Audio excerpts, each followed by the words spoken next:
Hello everyone, I'm Prophet Jermaine Green. I want to talk to you today about the Popeye's angel. Now wait a minute, I know what you're thinking. The name of the angel wasn't Popeye, but I do want to tell you about the experience that I had with an angel working at Popeye's restaurant. But before I do that, I want to take you into a place of where I was at the time. I was actually attending church. I'm a preacher at this time. Not a prophet, but operating out of the gift of prophecy. And this was a hard time for me. Actually, I was working long hours. I really didn't like my job. It was okay, but that was one of the prayers that I had before God. So I was praying and asking God to really just show up in my life and give me some type of sign or give me something that would help me to get through the tough times that I was facing. Just like many of you right now, I'm quite sure that there's some people that are watching this that you've been asking God to, show his face or show anything to let you know that he's with you. And there's nothing wrong with that type of prayer. Matter of fact, those are the prayers that God really honors because it's truth. It's what's coming from your heart. And so I was in this place asking him to really, show me that you're with me, or give me an answer, or give me a new job. I mean, whatever it was.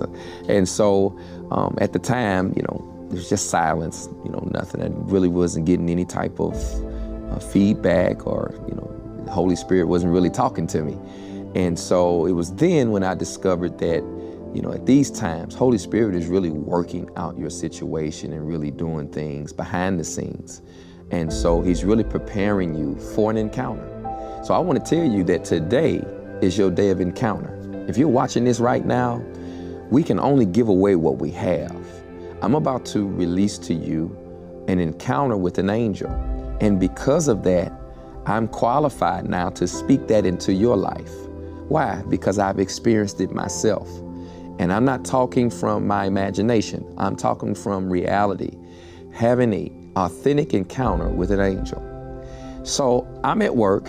It had to be like midnight or so. And normally, we close in the lobby. So I'm a general manager at this time. There are 2 employees that are working with me. And we're working kind of in a rough side of town. So there's a door that separates the lobby from the counter. And so I came out to just do my daily closing up. And so I'm wiping tables down and I'm sweeping the floor. And as I'm doing this, I start to feel like a presence behind me. Kind of like, if somebody's staring at you, you don't have to really look at somebody to know if they're staring at you. You can kind of feel the heat coming from their eyes. That's kind of what it felt like for me.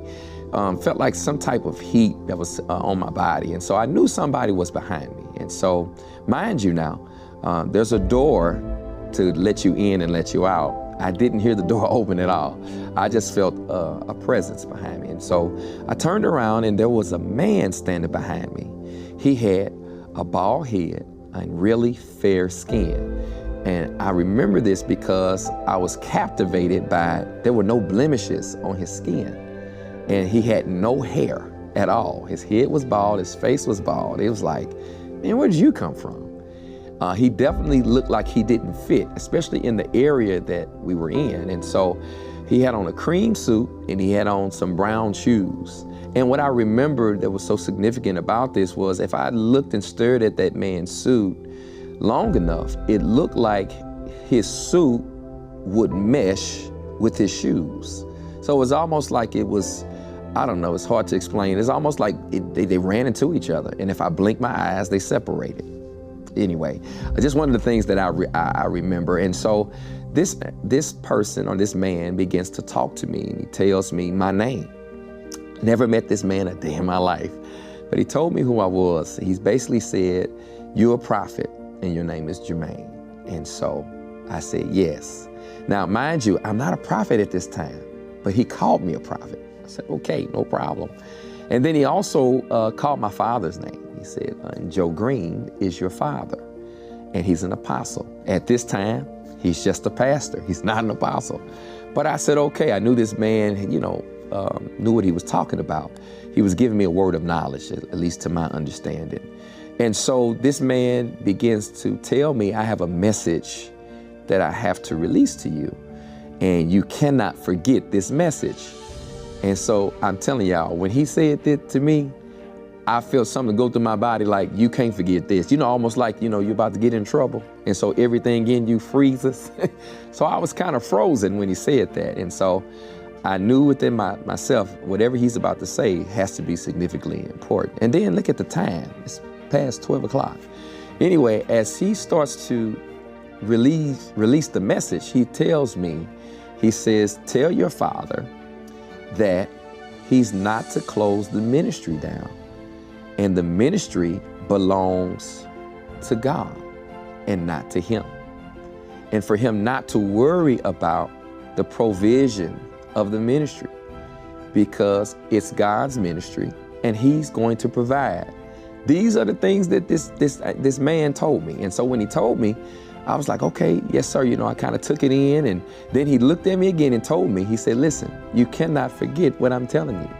This is very important. So he repeated the same thing again. So I was like, okay, no problem. I don't have a problem with that. We can do it. Not a problem. So as he says this and he turns to leave, I turned to leave as well. Because it was a sense of urgency that I needed to go call them right away. I was about to call them and tell them, what this angel said. And so I'm going to the back, to go behind the counter. And I remember, I didn't thank him. So I turned around to thank him. By that time, the door was closing. And so I went outside the door and I looked to the left, I looked to the right, I looked around the building, and there was no man. I didn't see him anymore. I knew then I just talked to an angel. And so I went back into the back with the other coworkers, and they were looking at me like, what's wrong? I was like, y'all didn't see, y'all didn't hear the conversation I just had? They said, yeah, we heard you talking to yourself. And I said, huh? They said, we heard you talking to yourself. And I said, what do you mean? I said, I was just having a conversation. You didn't see the man that was in the lobby? They said, no, we were looking at the camera and we saw you talking to yourself. I need to let you all know there were security cameras in the back on the counter. And so they both were looking at the camera, wondering, why am I talking to myself? So they didn't even see the angel at all. I want to pause right there and let you know, whenever you have an angelic encounter, it's usually by yourself. Now, I'm not saying it's limited to, just being by yourself, but I do want you to understand that angelic encounters or encounters with God, normally, he's going to show up when it's just you and him. Now, they were around, but they couldn't see what I saw. But I know what I saw. I ain't crazy. So anyway, once I had the conversation with them, I picked up the phone to call. And of course, my parents didn't pick up the phone. Oh, by the way, y'all, Joe Green is my father. He's also my pastor. And so I called him on the phone to try to get him, but nobody answered the phone. And so I knew then we need to hurry up and close this business down, because I got work to do. I got to go tell them what this angel has said. Because by this time, I'm in awe, because I can't believe I just had an encounter with an angel. And what's crazy to me is he was a man. He looked like a man. There was no way for me to tell. There wasn't the feathers, and there wasn't there wasn't any, bright lights or anything like that. It was just like having a regular conversation with a person. And so understanding that, I didn't know then, but I found out later on that, angels can come in the form of people. And when they come in the form of people, that's why it's so important that you be kind to people and loving. And you also make sure that you're in a place to, help people and don't turn people away if you can help them, because you never know. You may be encountering an angel. And so I had this encounter with this angel. And so now I am frantic. I'm like, we got to hurry up and close. Well, I think we closed that restaurant down in an hour. We probably didn't clean everything, but no, I'm just kidding. No, we closed everything down as quickly as we could. And so I rushed over to my parents' house. And when I got there, of course, they were sleeping. And, I was trying to, wake my father up. And so finally he got up and he came, and I began to tell him what the angel said. And I released to him what the angel told me to tell him. And when I got done telling him what the angel said, my father, I called him my Superman. I can count on my fingers how many times I've seen him cry. Now, don't get me wrong. Crying in worship don't count. I'm talking about just crying, period, in the house and all of that. But anyway, as soon as I told him what the angel said, he dropped to his knees and began to wail like a baby. And so he's crying, and I look over, my mother's crying, and then I'm starting to tear up. Now, I don't even know what I'm crying for. Because at this point in time, I'm not sure what this message is saying or what is it for. You know, I know what the angel said, but I didn't know what it was pertaining to. And so understanding that, you know, whatever this is, it's moved him because he's on his knees crying. And so now, right away after he got done crying, he gets to his feet and he looks at me and my mother, and he tells her and me that the night before he had told God on his knees he was resigning as a pastor, that he was closing the doors of the church because he had been praying to God, asking for provision, and nothing was coming. And so he felt like, well, maybe, you know, this is not what you want me to do. So he was resigning. And so he got an angelic encounter through me, an angelic word to help shift his life. Now, 28 years later, he's still pastoring, and he is the apostle now that the angel saw when he was a pastor.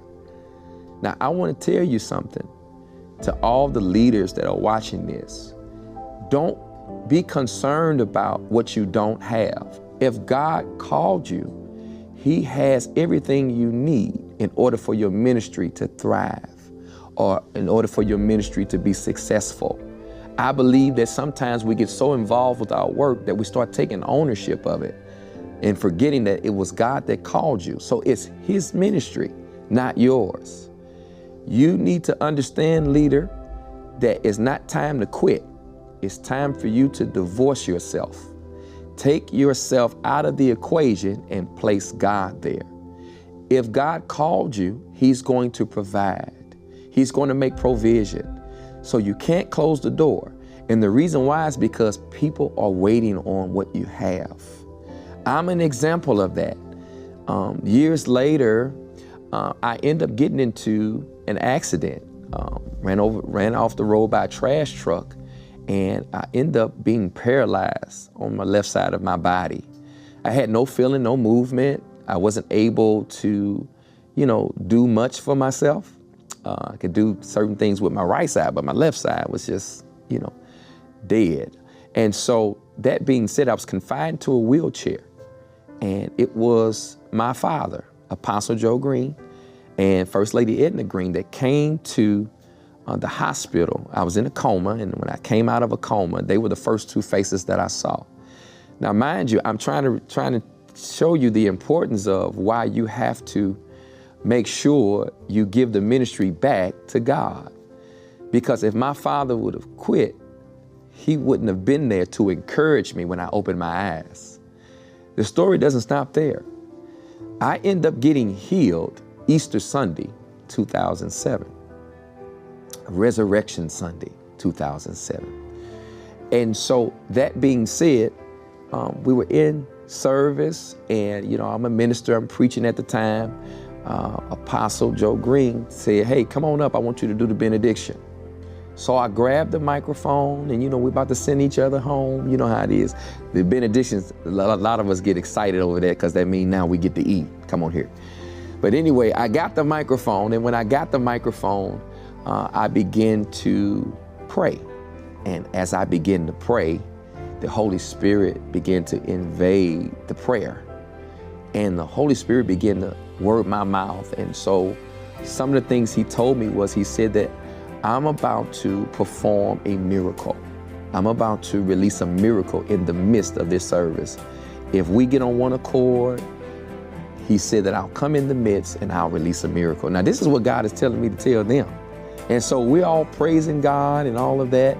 Now, it gets kind of sketchy here because after I began to pray, my parents were on the front row, and they said that once I said that, I jumped out of the wheelchair, walked down the middle aisle, and every row I began to pass, people began to fall out under the glory of God.